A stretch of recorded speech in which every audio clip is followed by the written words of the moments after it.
Alright, so hello, my name is Iemanja Lambert from KUNM Youth Radio Project. Here I am with... My name is Tristan. Tsika. Could you tell us why investing in early childhood fairs is important to you? Sure. Well, early childhood is really important. It's one of the most important times in a child's life, and getting them education and getting them resources and proper care is just so important to the development as they get older. And fairs and events like this help different organizations and different groups and businesses connect and help them in the future hopefully work together to improve the other resources for early childhood education in the state of New Mexico. Would you like to add? Sure. We're interested in really helping those that take care of children to have the proper resources, to have the proper training materials, to have the proper funding to be able to make sure that they have the proper services for children. So that's one of the reasons why we're here today and why we feel like it's important to be a part of this. What solutions would you recommend for elected officials for improving early childhood conditions, such as healthcare? Funding. Funding. Yeah. Funding is a big thing. Funding is getting cut right now. There was an earmark that was going to go to early childhood education that the governor vetoed out of a tax bill.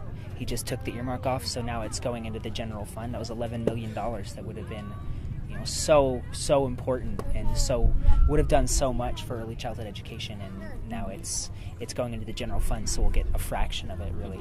So funding is really a big thing. And then and also taking away the waiting list for parents that need the resources or need daycare, in-home daycare. They've made it so that only certain families that make a certain amount can get that care as soon as possible. Others have to get on a waiting list and wait forever, even though they're still struggling, just like those who are getting the care. So that was part of their cutting of the funding, so they need to eliminate that waiting list so that people can have care. Thank you very much. Is there anything that you would like to get out to the public? Well, what we are is we're from Child Care Providers Together, New Mexico, which is part of AFSCME, which is a public sector union. And we're in the state of New Mexico. What we're doing is we're working with home child care providers across the state to help them come together so that they can advocate as a group at the state level for better funding for what they do and for early childhood education, for better rules and regulations, and so that they have a say in the things that affect them and affect the children that they take care of. Yeah. And the organization is run by child care providers.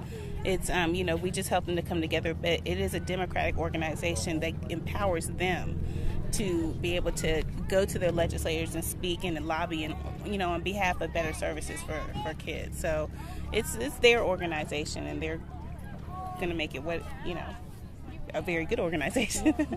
We also have like 150,000 other child care providers that are part of this union across the country. So it's a big organization. Thank you both very much. Thank you. Thank you.